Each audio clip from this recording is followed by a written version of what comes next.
Hello and welcome to the Relax, It's Retirement podcast with your host, Josh Leonard, where we talk about transitioning into retirement with intent. I'm Wendy McConnell. Hi, Josh. Hey, Wendy, how are you today? Oh, I'm just doing great. I see we have pretty much coming a co-host at this point. He's co-host in training, maybe should we Ah. say? I think Can't get him too confident too quick, Wendy. Thanks, Josh. Great to be here. Great to be here with you. It's nice to. I think this is the first one that we had. We're both in the same room, so Right, this is our first in-person podcast recordings. all right. Sounds good. So what do we have on tap for today? Yeah, today we're going to talk about discipline. So, through self-discipline comes freedom is a very famous quote from Aristotle. And it was something that I've been thinking about a lot. Recently, my oldest son, Eli, started playing basketball. And, any youth sport, there's always that one kid that has like this natural ability that they're excelling compared to everyone else. And that's not my son at this point. Oh. But he Okay. wants to play basketball. So we've talked about, hey, as your coach tells you to, practice dribbling with this hand, switch to that one, look up. He's very coachable and dedicated. And that's what I told him, that discipline over the long time is what will make him a good basketball player. Now, I don't know, Wendy, it's probably hard to tell through podcast or video form. I'm not like 6'5", so I don't know that like NBA is in his future, but he could be a really good like high school, maybe even college basketball player if he dedicates and puts the time into practice. And I think what we see in youth sports commonly is those kids that are really good initially are leaning on that natural talent a lot more rather than practicing consistently. And many times the underdogs kind of flip in youth sports over time. So that's one easy example. I'm sure we've all seen that with kids, where that discipline and determination really can make you a better player or just make you better at the sport or activity overall. yeah, I think it's when we were talking, it was hard. It's hard to get that idea across to especially your child. My son's a little bit older than Josh's, and and it's like you say, you go out there and you get upset that maybe you weren't as prepared, you didn't do these things, and it's hard to say, hey, if you would have been disciplined and you practice these things like we talked about in the past, last week, last month, that's whenever you see those things paid off. And I know we're, most of the time whenever we're talking, it's not 1 month ago. Or 2 months ago, like, the type of things that we are talking about being disciplined in, it's decades ago. Yeah. Yeah. And I think, in terms of, still thinking through that sports and the youth sports, it's sometimes focusing more on the practice rather than the game. So it is, hey, I'm working on these skills consistently, and then I'll try to apply this one piece to the game. You're not going to get a huge ring or, a big trophy by winning the local YMCA, U8 basketball game or league, right? Like that is the short term and that delayed gratification of knowing, hey, you know what? Maybe I didn't score the most baskets, but I developed the most as a player. That progress is really the gauge, I think, that we want to see in our children. Yeah, absolutely. You see that growth. I don't know. Has there ever been something that you've had trouble being disciplined on here, Wendy? Just about everything, yeah. Well, I think, Wendy, I think, it's not unique to any one of us, right? Like I have, for my big bike race, I need to lose a little bit of belly here. Okay. As people do as they get older. And for me right now, it's like counting calories. Like there's no one can see, but on the table, there is a plate of cookies at the opposite end. And I want to eat the cookies. But if I want to finish this bike race, I need to stop eating the cookies. Well, I mean, you have to be smart about it too, Josh. If you don't want to be tempted by the cookies, take them out of the conference room while you're in there. But what if Pete wants a cookie?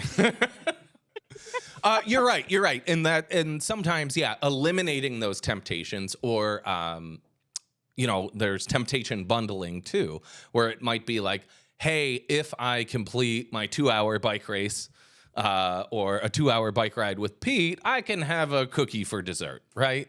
Okay.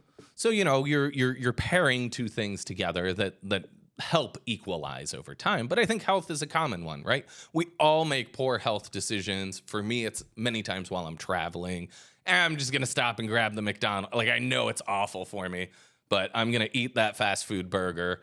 And if those health decisions keep coming into play, they compound over time. And while in the short term, I might not suddenly gain a bunch of weight, if I only eat, fast food burgers my whole life, I'm probably going to have some health problems down the line. Absolutely. I mean, and I think what you're going to see a common theme, and I'm sure anytime when you start talking about discipline, and even in the quote that Josh gave, through self-discipline, comes freedom. And so really discipline, it's what you're making an agreement, with to yourself. This is something that you are, you're going to be in control of. You're making this decision for yourself. I can't decide to be a disciplined eater for Josh. Right. It's like, I can't decide to do, Josh can't say, hey, I've been a disciplined, at riding my bike. You should be fine riding your bike. For reference, Wendy, we went on a bike ride yesterday and Pete's a little sore today. A little bit. You didn't take it easy on him at all? I did. It wasn't that tough of a ride. All right. The legs stopped working at the end.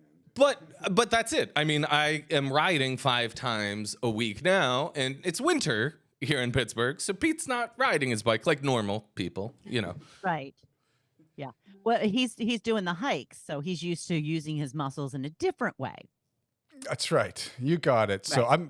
I think I am lucky. And we were talking about that too, is that setting these, good habits and being disciplined and thing, actually, you're laying a good groundwork that even though I haven't ridden a bike in 6 months, because I was riding a bike, because I did it whenever I was a kid, I was able to go on, a 21.77 mile bike ride, in the middle of winter, and still walk up, the 3 flights of stairs here to get to the office this morning. So seeing that discipline, of something that you were doing start to pay off, even though obviously I'd like to ride longer than 20 miles in at one time, you can see that come back. So even though it is something that is for the future, there are little gauges that we like to have, in between that. So Yeah. I mean, I think exercise and health are 2 very easy things that we all know, right? Like, you want to lose weight, right? There's always a shortcut. I remember in high school, there was some new weight loss drug that came out. And if you read through the side effects, it's like, well, wait, the side effects are worse than just eating broccoli, right? I don't want any of those other things. So we quite frequently look for shortcuts. But I think the lesson that we all know is that it's that hard work, persistence, that dedication and determination towards reaching a goal, whether it's riding further on your bike. I know that was one of the goals you talked about this year, Pete, is, doing kind of a bike packing trip, covering some more distance. Well, you're not just going to go out and do that or take some miracle drug that suddenly you can do it. Even if you took the miracle drug, you're probably going to be in a world of pain after, right? There is always a negative consequence without those little steps building up to a bigger thing. absolutely. And, so just to, kind of tie that back into, our investment planning, I mean, that's, we talk about people about being disciplined in their, in their investing, and, so where do we usually start? I mean, it's, hey, what's your best asset right now? Usually it's time. A good deal of our clients are, looking at retirement here, and so it's kind of, maybe putting a bow on everything that you've been disciplined your entire life. a lot of our clients and folks that we meet with as they come in, we see that they're really good savers. They've been determined to save money over time, and they've been very focused on saving money, whether that's through a 401k or putting a little extra money, into a savings or an after-tax investment account over a long time. But now they're sort of at this new chapter, this retirement chapter where, okay, they've accumulated, they've figured out the good habits to save the money, but they don't know what to do from there. And sometimes even in that savings, really where financial planning helps out is, okay, what's the goal and what's an appropriate investment timeline for that goal? Even a lot of the people we meet with quite frequently will see, hey, we really haven't gotten that great of a return.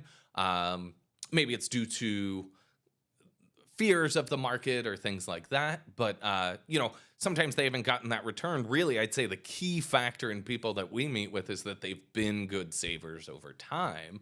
And that time has allowed for a lot of variance. Maybe they didn't have optimal investments, or, maybe they didn't have the lowest cost 401k plan, but because they consistently contributed to it, they're still in pretty good shape. Absolutely. And, when you see that they've been disciplined and savers, and, sometimes whenever you have been disciplined in one area, sometimes it's hard to switch gears and say, hey, this discipline is going to change now that maybe I am in retirement and I don't have a regular paycheck coming in. And maybe it starts to feel a little more uncomfortable, like maybe I've been a disciplined bike rider, but now, gosh, I got to ride at elevation, so you have to kind of reevaluate things. Yeah, and I think that's, a big part of our job, Wendy, is helping people have that discipline in retirement too. We joke with clients all the time, like you're going to need to spend some money, because a really good saver, it's like a switch. You're literally doing the opposite. Like now you're like, hey, this is my savings and I'm pulling that money out. So psychologically that can be difficult, but for most of the people we work with, they didn't save the money to give it to grandkids. They'd like to help grandkids or their kids, but the goal is to have a stable, healthy retirement. So, I think that discipline in savings then needs to be pivoted to making sure that they're falling in normal parameters with spending, of course. Like we're not going to say, hey, Wendy, you're retired, go buy a Lamborghini. That for most people, maybe for some people, that's okay. But making sure that we have appropriate guardrails around our retirement so that we know what to do. And I think recently we were meeting with a client and we said, hey, you need to think about charitable giving more. Like the reality is you've been really good at saving, but now you're going to pay a lot of taxes. So you can find causes that you're passionate about and donate some money to help mitigate or reduce some of your taxation there. Absolutely. Yeah. I mean, whenever you, everybody's a little bit different. And I think whenever you've had this plan in place, now you are transitioning to retirement, it's even more important, we believe, to be, disciplined to your plan. Because whenever you are younger or whenever you are just starting out in something, you can afford to maybe make some mistakes. If you are trying to get healthier, maybe you did eat a couple meals at the beginning that were, not good for you. And then, maybe once you get towards the end, especially a little older, or you're kind of building up those things. But I think that time and realizing, that you have to stay disciplined. It's just not something that you've been doing. It's something that we have to continue to do. So it's kind of like our retirement journey. There's not that finish line never, we keep on, well, we can kind of estimate where that is, but really that goes on forever. Yeah. Yeah. And I think that's it. That consistent behavior. And that's not to say, like Pete and I in preparing, Wendy might ridicule me that I'm not the best at sending her show notes ahead of time. So maybe my discipline lacks. Doesn't do it. Sometimes I send them to you 5 minutes ahead of time, but so it's fair to say that my discipline is lacking there. However, as Pete and I were talking, I don't think being disciplined means suffering either.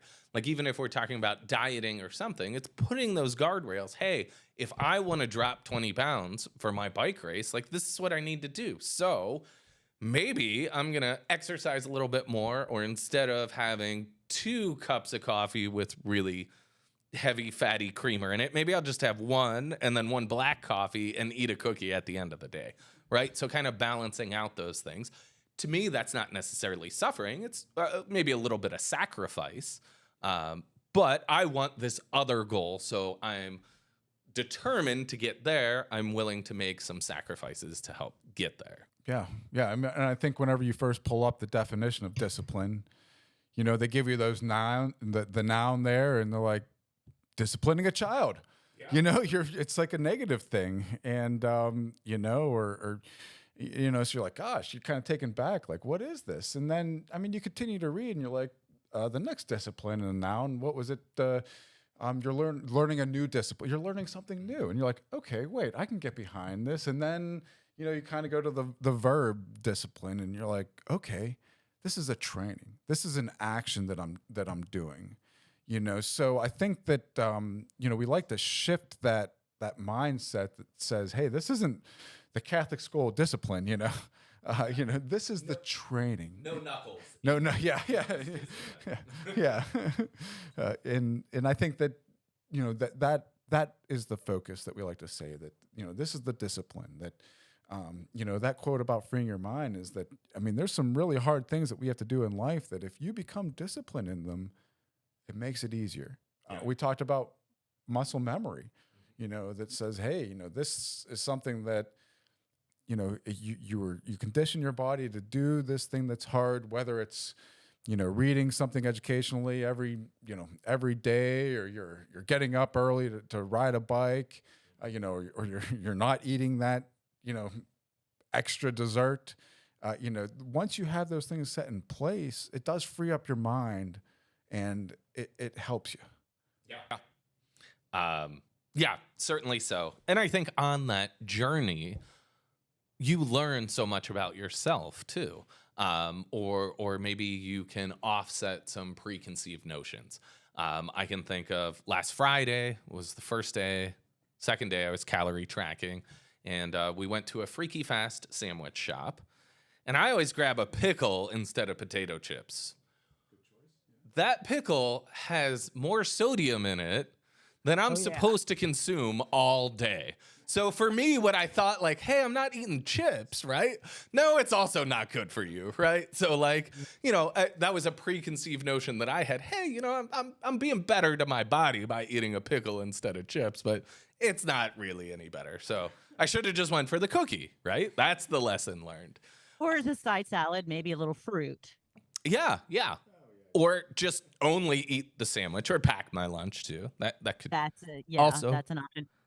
It comes a lot into habits. The habits that you have kind of curtail how your discipline works out, right? About what you do day in and day out. I like that you brought that up, Wendy, because for those of you that have known me for a long time, I used to be a smoker. So that was a bad habit that I picked up in my late teens and kind of, through college. And I remember one of the hardest habits for me to break was getting in the car to drive, whether it's to work or somewhere, or after work, and having that cigarette. And that was like, it was such a mental block that I'd get in the car and it was like, man, I was really good at quitting, but then like, I'm in the car and I'm going to drive by a gas station, and I have this habit of smoking while I'm in the car. So that was a really hard thing to kind of break down in a negative habit way. But, replacing that with maybe instead, you chew on a piece of celery or something. I didn't do that, for the record. That's way too candy, drastic. Maybe chew some gum. Yeah, I don't gum. know about many. I did use gum. I chewed gum quite a bit because I think that helped. But I think of course we'll pivot now to the investing piece, right? Like as we all know, as we're talking through health and exercise or athletics, investing's the same way. And Pete wrote a great article in Kiplinger recently that we talked about a couple podcasts ago, where we talk about designating the 3 buckets in retirement. And I think that this holds true. Like our growth bucket, which is where we keep our investments, our more risky stuff, that we still have a long timeline on. So we can, be focused on that really as money that we don't need today. I think many people think of retirement as I'm going to need all the money today when they don't. Last a while. Well, we planned for it to last a while. And,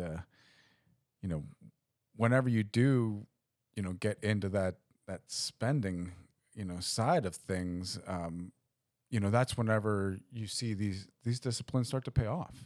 Mm-hmm. Yeah, I mean, I think that's why we try to help investors by, and particularly those in retirement, by using the 3 buckets as, hey, look, you have income for 6 to 10 years. Like, you don't need to worry about what the market's doing in the short term. For those of you watching on YouTube, we got a couple charts up here that are really hard to see.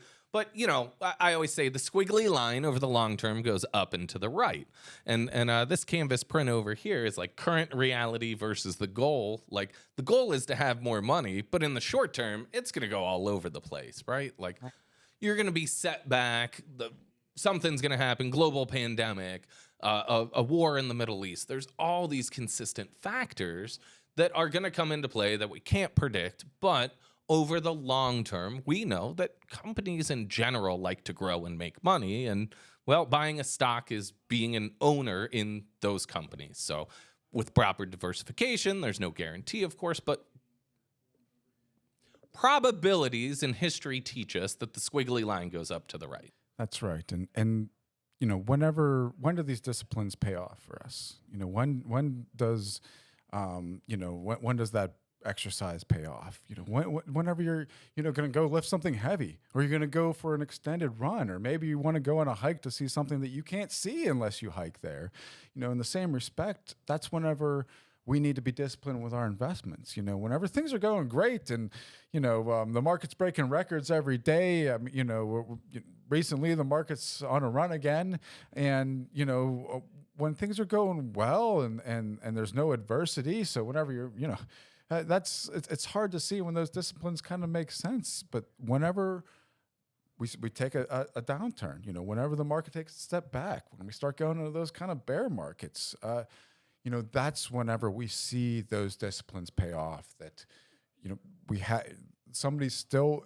It's not comfortable. You don't have to like it, but because you were disciplined in the past, because you made a decision, you stuck to that, and you have your own experience to even rely on, it allows you to remain disciplined. It allows you to remain invested. It allows you to not worry about, hey, what happened yesterday in the news or last week, or last month, and realize that these decisions that we make, usually the most important ones, we rely on a lot of different information over a long time frame. Yeah, I mean, I think of it going back to like my bike training and trying to lose weight. Like that's it. I'm consistently tracking and learning things. Like the pickle at the Freaky Fast sandwich shop is not a healthier choice, right? So it's not that I ate that once and now I'm not going to complete the bike race, right? Yeah, okay, that was a little bit of a setback, but not really, right? Over the long term, it's completely irrelevant that I ate this one unhealthy pickle. A rough day in the stock market's exactly the same, right? That doesn't mean that all companies are going bankrupt or anything like that, but my goals around weight and building up my endurance for the race are also not in a 2-week time period. Like we talk about on the podcast, I'm not going to buy Amazon stock and try to go to the grocery store on Saturday with that same money. That's an irresponsible timeline to assume that investment's going to go up. It could be any which way at that point. So, I think, we want to properly frame things and then have the determination to be able to get there, not get distracted by the short-term noise. We were talking after our bike ride yesterday about reading books versus the newspaper. And Morgan Housel was on a podcast recently that I was listening to, and he was talking about how he enjoys books more than reading the newspaper or magazines because those are things that are written for the day, right? If we think of a newspaper, for the most part, it's just telling you what happened the day before, maybe something that's going on. But it's not like a time-tested or long-lasting thing that you're learning about. It's kind of a fleeting moment in time. It's out of date very quickly. Yeah, I mean, that's it. You read it, and, I think... It doesn't mean anything.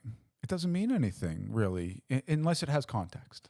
Yeah, I mean, in the long term, it might not. I mean, certainly, I think of wars and atrocities. Certainly, they mean something.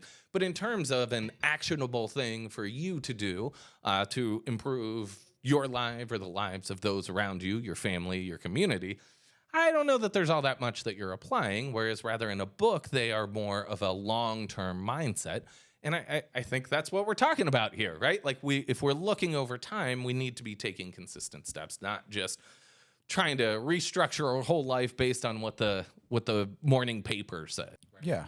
Yeah, absolutely. So taking that something that doesn't maybe mean anything. Yeah, I guess, things, yes, wars matter, but to make that, relevant, to make that part of, what that gets to the next step, it takes experience. It takes that long time, so to bring that, to make that relevant to what you're doing, So even though, I mean, we could have a global pandemic and you see, this or that, and now we're, almost 4 years. Gosh, we're almost a month. No, I guess 15 days away from 4 years ago, and here we are. The lights are still on.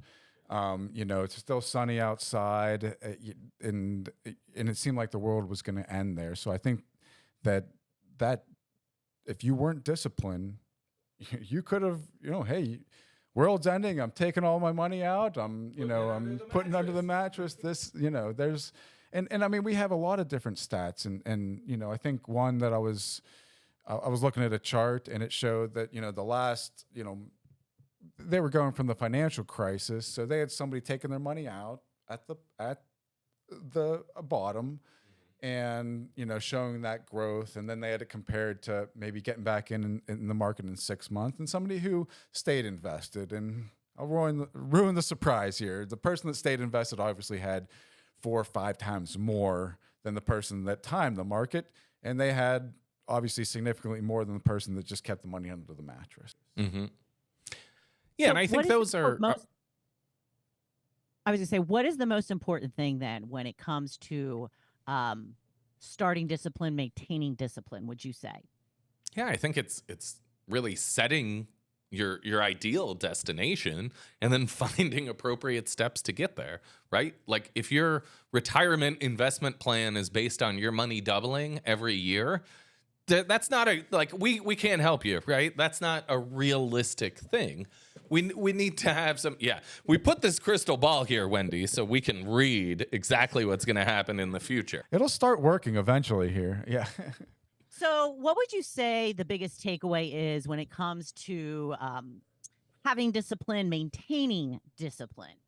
Yeah, I think setting realistic expectations and knowing what your long-term goal is that you're reaching for. So, doing the appropriate amount of research and knowledge around the subject, and then applying that consistently over a appropriate amount of time. So not expecting overnight results, right? We don't go to the gym and lift that barbell once and expect to look like Dwayne "The Rock" Johnson or something, It takes time. The Rock worked out a couple times to get that physique, right? Just a couple. Yeah, just a couple. And retirement's the same way. Most folks nearing retirement, if they're decently well prepared, they've used these skills before. Now it's time to refocus, and that's something that we specialize in, and we help folks every day in. So if you're listening to this podcast thinking, hey, I'm about to flip the switch onto retirement, maybe Pete and Josh could help me out, frame out some appropriate goals around retirement, set some appropriate expectations. We'd be happy to have a conversation with you. In the show notes, we'll link to our calendar where you can schedule a 15-minute call and just have a basic conversation and say, hey, you know what? These are my goals. Am I totally off base? And I want to retire in 2 years, or I want to retire yesterday. We hear that quite a bit. We'd be happy to help you with that. Pete, any departing thoughts from you? There isn't a goal out there that you'll set for yourself that isn't going to require discipline to achieve. And I know that it's most of us. It's not the first time we heard that. Obviously, we have quotes that are centuries old. Aristotle there. I mean, so it's not a new concept, but it's something that some things in life do require other people to help you maintain those goals, to get to those goals and maintain that discipline. And that's really the role that I see that we do play. Is that, hey, that's hard. Some of these things are hard. It's hard to run up, a mountain. It's hard to not maybe go out to dinner and put your money away, or try and, you see your hard-earned dollars start to decline, and you ask, what am I doing here? So there's no goal that doesn't, that isn't achieved without discipline. And, even though, like we said, it has that negative kind of connotation to it, it actually is a positive. These are things to reach these goals. And, once you do set that up, it's going to free your mind and you're going to feel better. Yeah, absolutely. So how do we get in touch with you, Josh, if we would like to have some more of our questions answered? Yes, absolutely. Well, first off, you can check out our website at leonardadvisorygroup.com. You can email me directly at jleonard@leonardadvisorygroup.com. And you can give our office a call at 412-998-PLAN. All right. Well, thank you to you both. And thank you for listening to the Relax It's Retirement podcast. Please like, follow, and share this podcast with your friends. Until next time, I'm Wendy McConnell.